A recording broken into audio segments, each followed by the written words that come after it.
Well, another ceremony that we also implemented besides these weekly experimentation clinics, it's basically like a group therapy session. We also have the monthly test and learn session where we actually share all the knowledge around the company. And those are open to everybody from a junior developer up to C-levels, where they listen, but they can create a discussion that not as deep as those clinics, but sometimes it triggers really interesting outcomes. Welcome to the Experimentation Edge, where product managers, data scientists, and engineers talk about how they make smarter decisions. I'm Ashley Stirrup, the Chief Marketing Officer for Growthbook, and in each episode, I'll sit down with an executive to unpack how they use experimentation and A/B testing to make better decisions. This show is sponsored by Growthbook, the open source experimentation platform leader. Now let's jump in and get started with our next guest. Hello, and welcome to today's episode. Today we have Luis Trindade, Principal Product Manager of Experimentation at Farfetch. Luis, welcome to the show. Yeah, welcome you. Thank you. Thank you for inviting me and having me here. It's a pleasure. Yeah, and you've been at Farfetch a long time. Maybe we start off with you just telling us a little bit about the company, and then we can talk about your background. And of course, happy to do it. So yeah, I joined the company 12 years ago already. So till the eternity, in the middle of that, lots of ups and downs. I basically joined the company when we were starting to expand towards our tech hub outside of Porto area into Lisbon. So we created a new tech hub here, and I got in to help build the team, the product team over there. Over the past year, so basically Farfetch, for the ones that don't know, we are one of the biggest global markets for luxury.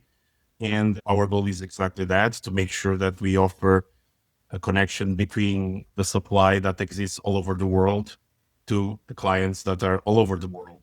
And we create that connection, especially of those special brands, especially unique brands, sometimes that are unique and people cannot access them even on their local shops. And that's our main driver. So, and we have been growing a lot, lots of, like I said, ups and downs. We got 3 years ago, we got acquired by Coupang right now. And we have been focusing the business right now on the marketplace itself. So we had lots of explorations in terms of business before of that, on the offline world, on lots of store of the futures, concepts like that. But nowadays we have been focusing on what matters more, which is the marketplace, and making sure that we create an experience for all the clients, but in a way that is structured and scalable. And that's actually what part of my role is, making sure that we also do it in a sustainable, taking advantage of all the data and insights that we can generate on. Got it. And how big was the company when you joined? So yeah, quite small. So I was the employee 700, quite small. So from somebody that came from the startup world where we were like 5 doing everything, it was actually quite a big jump. But yeah, compared with what we went to, so we were up to 7,000 people worldwide. Nowadays, we are a bit smaller. But yeah, it was quite a journey from starting on a relatively small but already established company, but with a lot of room to grow. And yeah, one of the biggest challenges that we started facing with that, because we were in that hyper growth stage, we saw an opportunity to, okay, how could we make sure that everybody, especially when we were creating this new tech hub, how can we make sure that everybody is taking the learnings, using the same methodologies, using the same approaches, learning from each other, making sure that we have this sustainable growth instead of just adding more people doing things, for example. And that's where actually the role of this experimentation area came in, which was more supportive around the actual product-led growth. In that sense, I always connect experimentation and product management very closely, if not, sometimes I even challenge if it's not the same. But yeah, and that's how we also took that advantage. So humbly, I would say that something that helped also that growth was actually also that those early decisions of taking the advantage of having such a strong experimentation-led organization. Yeah. And so when you joined, did you start off in experimentation? So not directly. So I actually started with a different area, which was the data products area. Actually, in reality, it was created by joining it as a proposal when I actually joined. And after that, we saw that we had lots of different areas spread across the company. I mentioned Farfetch at some point was had the goal of being a platform of marketplaces, meaning that other players could build their entire solution on top of us. And that one of the requirements was to make sure that we had all the different modules of our offer productized. One of them, and probably the most relevant here, was all the recommendations engine, the search engines that we were building. And at some point, we saw the opportunity of taking them instead of just being another asset that we had there to take it and create it as an elevated as a proper data product with their own evolution model and making sure that they grew as potentially different sub product that we could sell to our as an offer for our clients. And yeah, that's where we started. That's where I started out the company, leading that the growth of that area. And then that jump directly to experimentation was the next step after a couple of 2, 3 Got it. years. Yeah. And when you say marketplace, could you say a little bit more about that? Are you a little bit like an eBay for fashion products or? Or you can call it the Amazon for fashion. And it's an interesting one because Amazon has been trying to enter on this luxury space. So Mhm. not just fashion, luxury fashion Yeah. in particular. Amazon has been trying to enter in this space for a long time. And even with their power, they haven't cracked it. And that's, I think, the secret sauce, if there is any, of what we did was all about these relationships between the different boutiques, the brands that are still very old school and the traditionally oriented on the retail, on the traditional retail space. And they were really wanted somebody that understood their businesses and how to propose them a different way to engage with these new markets. That's how basically Farfetch started on the early beginnings. And when I joined a couple of years later. And right now we keep evolving it in that sense. We tend to not have basically any type of stock on our hands and making sure that we are all neutral in terms of connecting the supply that exists on the different from the different suppliers, but making sure that we deliver it in the faster way. Faster being the most recent launch that we did, which is Farfetch First. It's a big program here in Europe, making sure that what you also have with Amazon, which is next day delivery, which feels natural. Nowadays, we all see that as something, a commodity. On this industry of luxury, it's not there yet. And we are offering it right now here in Europe. So basically, in entire Europe, we can deliver in the next day most of the items that we can offer. And that's a big win for the value proposition that we are offering as a marketplace right now. That's pretty incredible because your sellers are shipping direct to your buyers. Is that correct? In some cases, in other Uh, cases, also we have a central warehouse also that got it. Got it. support those operations. Yes. Got it. Interesting. And tell us a little bit about experimentation at Farfetch. How did that Yeah. start and how has it evolved? Yeah. I think it started also doing a bit of a background on myself because I entered on all these area of experimentation and product development almost by a chance. Like things started to make sense in the areas where engages where product management was not even called like that. Yes, I'm that old. But it was interesting how I always try to apply these principles, even on the when I was working and launching, many started getting their ideas, testing those ideas very quickly, testing and learning as fast as we could. That was the motto for any startup. But in that particular case, it was definitely the need. So I always got that understanding of how to connect and validate either that idea, but also how to validate it against the real customers and making sure that we were pursuing the right things and the right ideas and evaluating them in the right perspective. I think that mix of understanding the different perspectives as one, that's what experimentation becomes a thing. So when Yeah. I joined Farfetch, like I said, we were in that hyper growth stage, and that hyper growth stage, we were as a company onboarding lots of people. It was the moment where we're also splitting for the first time. Our tech hub is outside of Portugal, outside of Porto area, where Guimarães area, to be more precise, to Lisbon, to take advantage of also getting more qualified talent. And that was a moment where when you start doing that, processes that were very lean in the sense of, yes, you just lean to the desk of the colleague and you would understand how they were doing that stuff, or the other way around. When you do it that way, you needed to start having some processes that help the teams to grow in that sustainable manner, and making sure that knowledge was not siloed and that it was shared across the company. That's where, like I said, after joining 2 or 3 years and with the experience of what we were doing in the data products area, we saw a huge opportunity to put in place an organizational shift regarding the experimentation, and the experimentation to become a center of excellence in terms of business organizational model. And so making sure that we were not, as we were at the beginning, a bit of, okay, you have the engineering team that runs their own tests with their own tool that they actually implemented. The marketing team would use an external vendor because that's the one that they can get access to.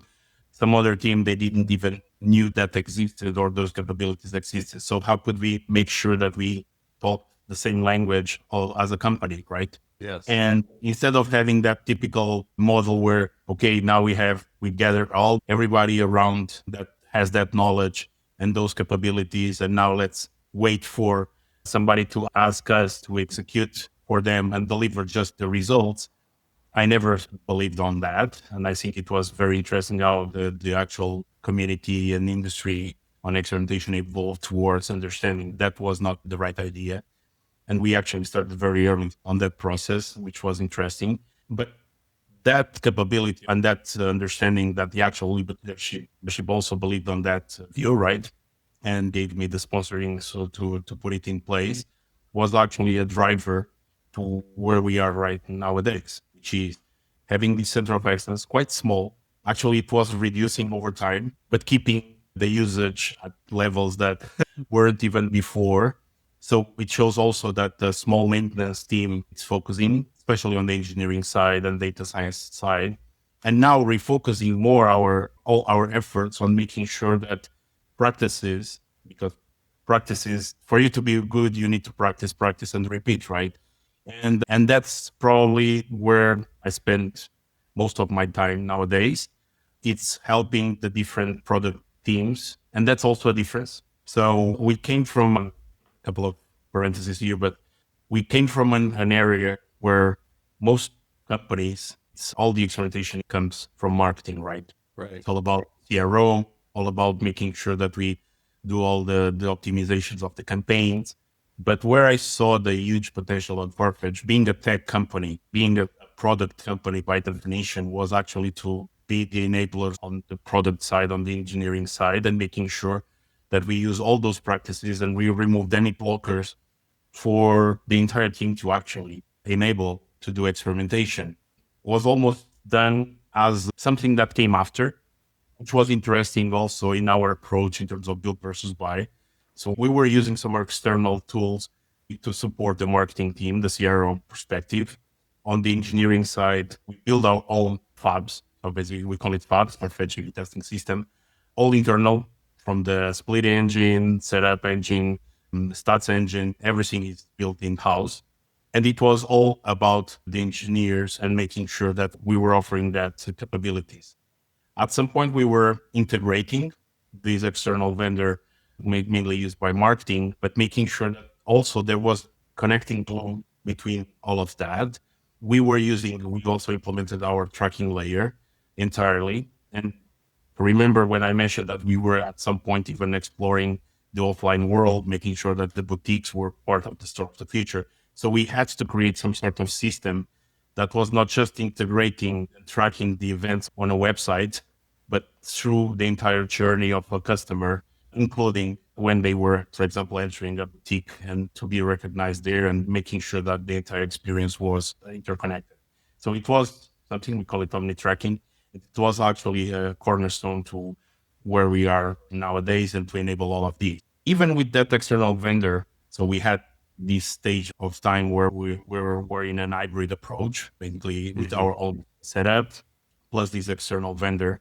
But then we realized that, especially being on a search, we call it in terms of maturity level of our company, in terms, especially in terms of delivery, in terms of, since we were a tech heavy company, we are a tech heavy company, it didn't make sense to have this external vendor. At some point, we realized that both in terms of performance, all the negative impact that we had there, the lack of control, all the rework that we were doing already to have all the data back to us, to do all the analysis on our end, to do further and deep dives. That actually is one of our key value solutions on Fabs, is to do all that automatic deep diving on the results instead of just looking at a certain metric and win or lose.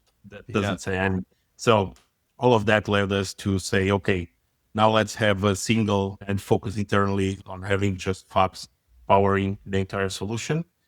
And that was the moment where we started evolving Fabs. So the version that it's nowadays, we call it Fabs 2.0, which was extending Fabs just not as an A/B testing tool that was mainly for experimentation on the product side, but also to enable the different areas of the business to do all the sorts of experiments.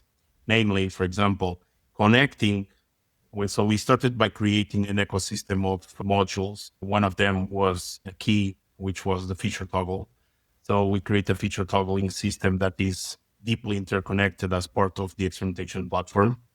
Nowadays, it's the only entering point for at Farfetch to run experiments. They need to go through our feature toggling system. It's much more than the typical feature toggle, which is the key values just on or off, because it's deeply interconnected with our segmentation service, our benefits service, our user systems. So making sure that we are able nowadays to define who sees what when, and by that connecting it just to a randomized split for those Yeah. on the segments. So it's not just the typical engineering solution to control and to do risk mitigation or control the deployments. It's much more than that. Got And it. also at the same time, we also started connecting with different elements like our CMS, like our recommendation system, like all the different our messaging systems that allowed us and allowed the marketing teams or the content teams to do all those types of experiments without relying on an external tool, and at the same time having the full control over what they were testing when and what. Because as many of you know, especially with tools that are based on JavaScript and code injection, they break a lot. They Yeah. create inconsistent results. So having all of that centralized, that's where we got into. And that's where we are right now. So being honest, Yeah. One question I wanted to ask you was that it sounds like early on marketing was a silo. They were using their own uh tool. You were doing things internally. As you brought the marketing and product teams together, did that kind of unlock some, either new use cases or new ways of learning because people were working together more? so even if organizationally we are still separate, Mm, so marketing, sure. commercial teams, content teams, etc. But in the ways of working, yes, that made a total sense. For that, we didn't just build the software, right? The tools in terms of software. So it was not just Fabs. It was much more than that.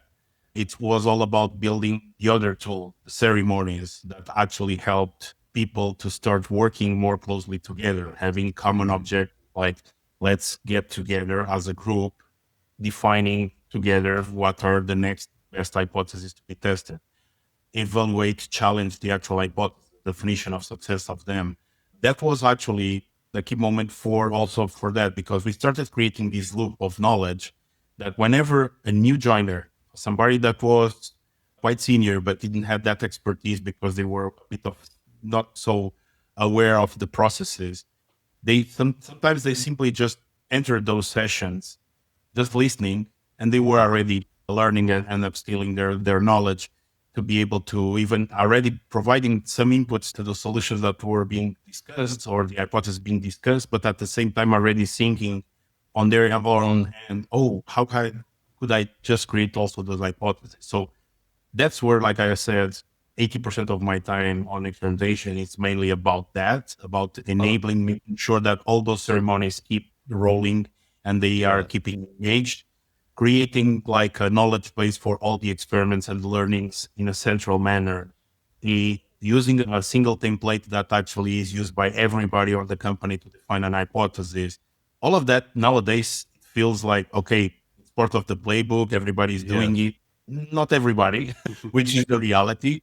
But at the same time, it's what actually made us much more, like I said, using that common language, making sure that we're doing it in a much more concise way instead of being silos of knowledge.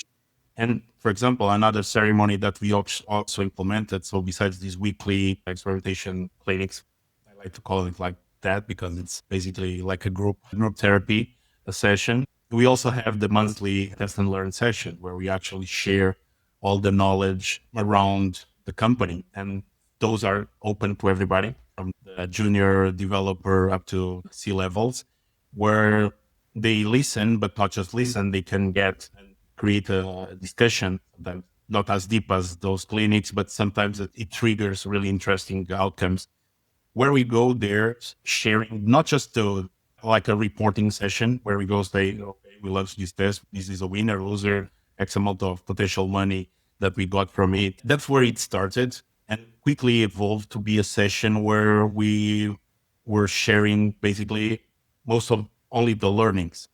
That was another thing that we also changed was not talking about winning or losing experiments.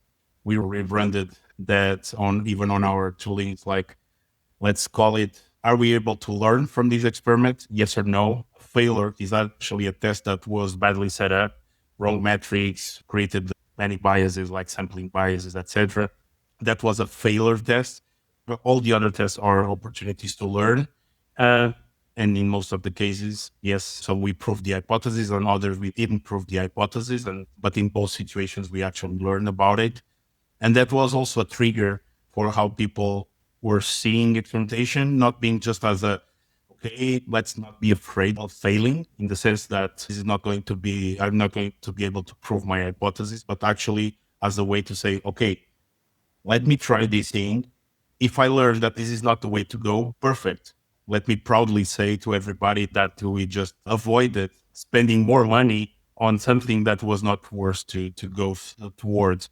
And that shift was great because, for example, we don't use any winning rate. So it's a common metric that everybody tends to use, right? Oh, what is your winning rate? We don't even track it or we have it there on a dashboard, but doesn't matter, right? Because it's all about the learning rates. And that for me, my goal is always to have a learning rate of 100%, meaning that we don't have failed tests. Of course, we don't have failed tests, we have it's quite bigger, but that's the goal. We should be going always towards the zero failed rate. So I love that, having a goal of a learning rate versus a winning rate. And you're doing a fair number of tests. You scale things up and down depending on whether it's high season or not. But when yeah, it's a low season, you're doing a couple hundred experiments a month. Is that right? yeah, yeah, Yeah. exactly. So that's an opportunity for a lot of learning. And A lot of learning. it's Lot of great that learning. you're And having. we know that it's all about mainly about product learnings, not just about the content, which those ones are the ones that we run on the during the big seasons because that's when we also have the some of the volume, have the small test copy, but lots of learnings come from the low season where we also launch that. Yeah, that makes a lot of sense. Can you tell us about an experiment that you ran where you had a lot of learning? So yeah, let me use one where I actually started here at Farfetch, which was the recommendations area, the data products area. So it's still an old one, but I think it was one of the most impact in terms of learning. So as I mentioned, we started building our own recommendation engine at some point in time. We were using a third party, probably the world leader recommendation engine that many of you will know. But we quickly start to feel that it was not the right thing. Also, it was not strategically good for us. Like I said, we were building a platform for creating new marketplaces on top of us. So removing all those dependencies in terms of external vendors was a plus. But at the same time, we felt mainly that there was an opportunity to actually take advantage of the entire data lake of information that was sitting out there and that we were not being able to feed into this external vendor. So we started creating this engine. We call it Inspire still nowadays. And surprised at the beginning, it was completely losing against the world leader of recommendation. It was a great exercise also to understand that not always it's all about failing fast, but in the sense that, okay, failing and just dropping that idea entirely. There was a strategic decision to explore that was more than just a couple of failed iterations, failed learning that it was not that about proving that hypothesis. So there was also something that pushed us further, and that's also important many times. But what was important was to understand very quickly in which direction should we continue investing our dollars, right? Well, every tiny dollar that we were investing on that engine, we had to prove, because at the same time we were using and we were spending it with the third party vendor. But how could we also prove that we are using even more just for this engine, right? It's always tricky to explain it to business. But we kept doing it in very quick and strong directional experiments that we did. Not all of them A/B tests. That's also a big learning, taking advantage of I always say, we all have like a tool belt of experimental tools that you can use. All of them are valid. We just need to understand the different capabilities of them and their limitations, and taking the advantage of using them in the right moment to take the fastest learning that you can. So mixing quasi experiments, some qualitative insights, but all of that in the sense of trying to gather and evolving and creating more insights and stronger insights to tell us if we were going on the right direction, or if not, quickly stop and move to the next one, but always keeping the same direction of the vision. And that's what, like, it took almost 2 years, this long experiment.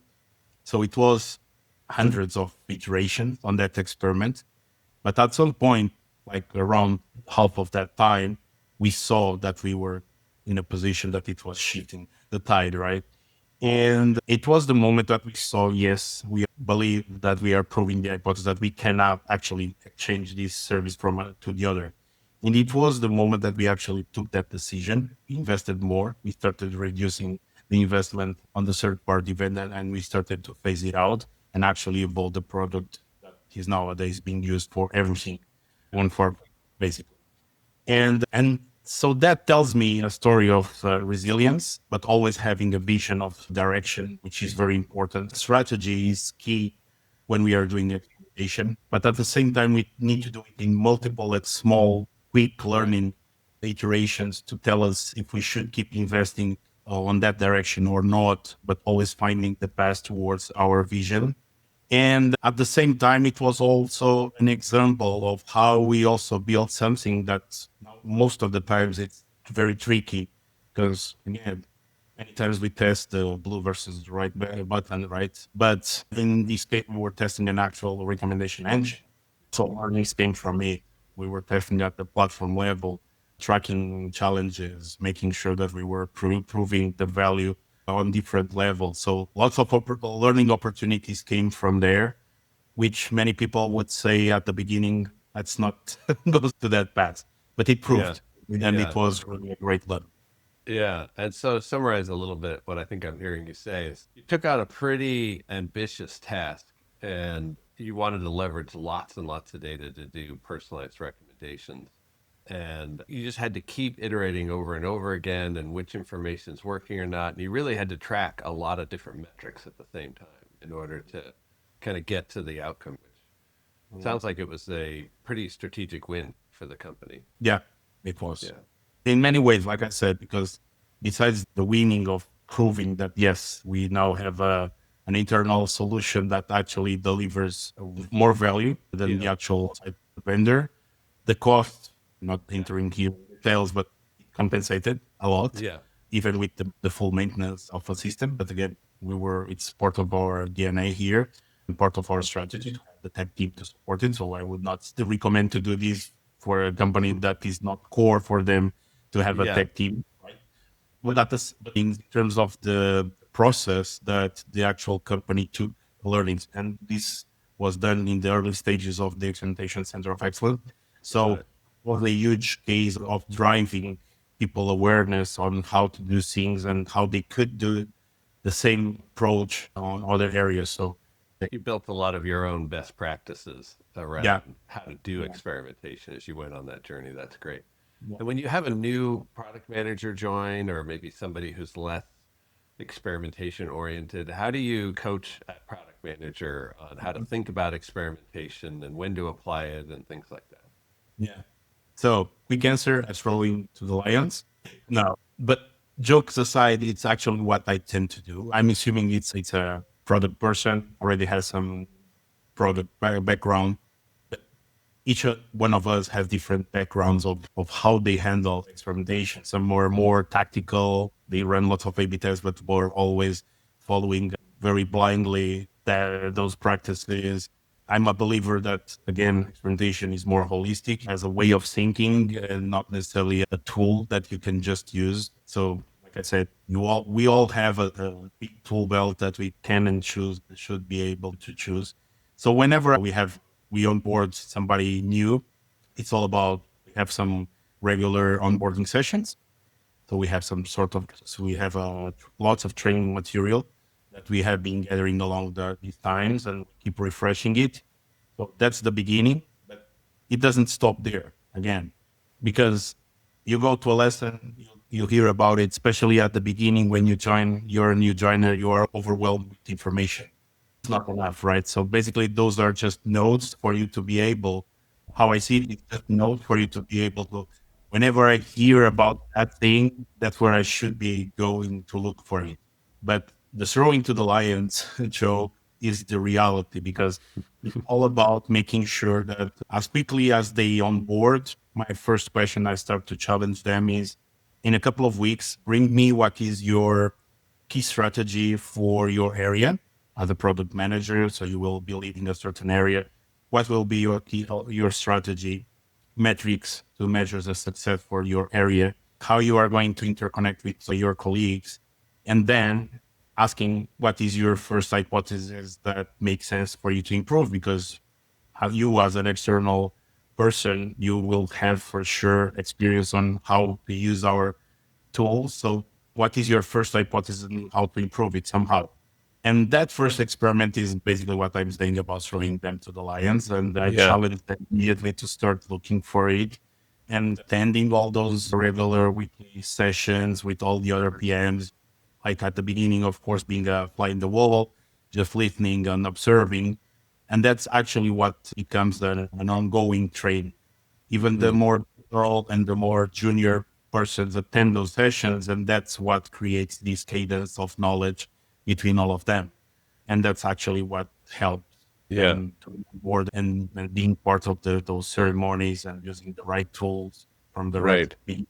So, yeah. Yeah, yeah. It's so interesting just to hear you talk about that. Like it's almost the group teaching itself and learning and building new skills. A new person comes along, you throw them in the deep end, say, come up with an experiment, and then they're Yeah, learning by doing and learning by listening to everybody else's experiments at the same time.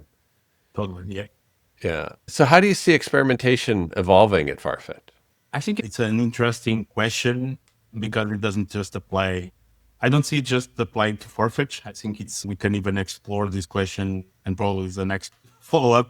But how I see experimentation following evolving in the world, I think we are in a phase of lots of changes. AI, it's part of our lives nowadays, all of our lives, of course, involving on part of the experimentation.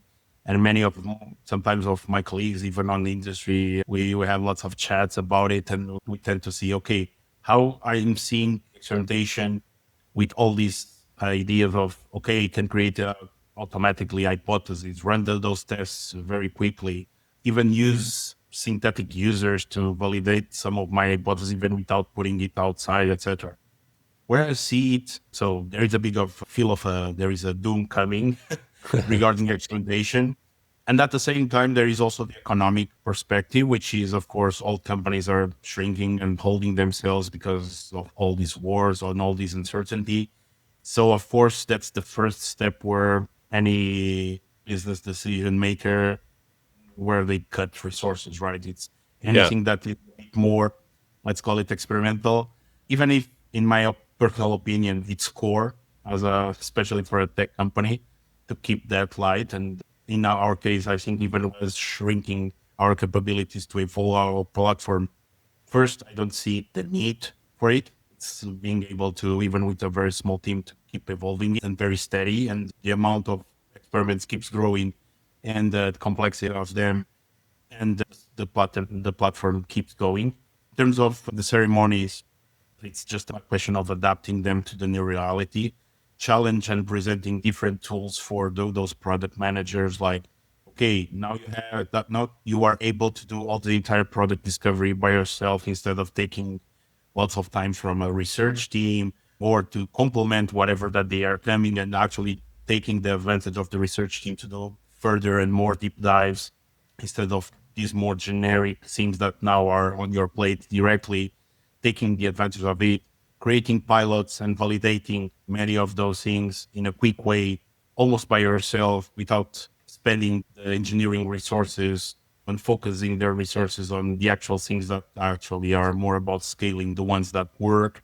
So testing all those opportunities, that's what changes in terms of the mindset. And that's what we actually are taking advantage. So having a more iterative approach in many processes internally, like, okay, we have a certain process for us to very quickly grow and take the advantage of the business opportunity. We had to put lots of human resources to execute something very quickly. Nowadays, we can automate most of those processes very quickly and with lots of Yeah. efficiency. So that's great. Let's move away those engineers to what actually drives more value and never about reducing human resources. It's all about making sure that we put them working on what drives more value. That's where I'm seeing also the industry going on. And here at Farfetch, that's where we are putting our efforts is making sure that if we had an entire team of customer support just doing some sort of translations, let's put them on something that is more valuable, Yeah. which is answering the actual client's needs, and the translation is automatically handled in a Right. tool. So those types of things are evolving. That's where I'm seeing it evolving, but always with this experimental mindset, which is any type of evolution process should be always driven by an hypothesis. Mhm. And if we validate it as an hypothesis, and we formulate it first as an hypothesis, and we validate that hypothesis, we have much more stronger insights, and from there, conclusions that we can take as a decision on the company. And that's what we are seeing is even on those opportunities that let's revamp a certain business area that we feel that there is an automation opportunity there. Let's put it as an experiment. Let's define it as an experiment. Let's track it Yeah. to all together with the right definition of success, making sure that we look at all the metrics from an holistic Yeah. perspective, not just being rate. And that's what we are seeing. And that's where I'm seeing the Yeah. future here at Farfetch, but overall on the industry of experimentation. AI is here as a huge opportunity, and we should be taking advantage of it. Yeah. I think you touched on a lot of really important points here because for sure AI is going to empower people to do a lot more, but it's how do you accelerate learning? And like a Oh, lot of the cultural things I think are going to become even more important. I mean, it's going to be people are going to be able to do more things on their own. Obviously, AI will be able to automate a lot of things, but the learning part and like the cultural, the sharing and the jointly looking at things, I think that's actually going to become more and more important. yeah, Yeah. even more because AI nowadays, I think I don't have a fully automated process in my case. And I feel that if I look to any of my colleagues, especially in the product area, each one of us has almost like a setup of tools and processes and Yes. skills and gems and stuff like that that are on their own. Yes. And one of the things that I'm seeing also a great opportunity there is actually taking that advantage and creating corporate knowledge, right? How can we Yeah. make sure that those tools are used in a way that we don't create those silos that I feel that Yeah. nowadays are like the context of everything that I'm doing is just on my account, right? Or on my PC. So we definitely need to invest more on having that corporate knowledge around those types Yeah. of tools. I think that's a really important point that you hear that like a lot of engineers are finding their jobs a little more lonely because now they're managing 10 agents Yeah. instead of working with their colleagues. And there's a potential for creating a lot of silos. So I think that Yeah. kind of creating that central The repository. cultural part really needs to be the glue for all of Yes. them more than ever. Yes. Yeah. Yeah. Louis, thank you so much for joining today's episode. You covered a lot of great ground. It sounds like you've got a fabulous business and you're doing a lot to innovate there. So it was really exciting having you on the show. Thank you so much. Thank you so much for having me. It was a pleasure. It's super fun. Thanks for tuning in. If you enjoyed this conversation, please support our channel by hitting the like button and subscribing. Better yet, share the episode with a friend. I'm Ashley Stirrup with Growth Book. We'll see you next time on the Experimentation Edge.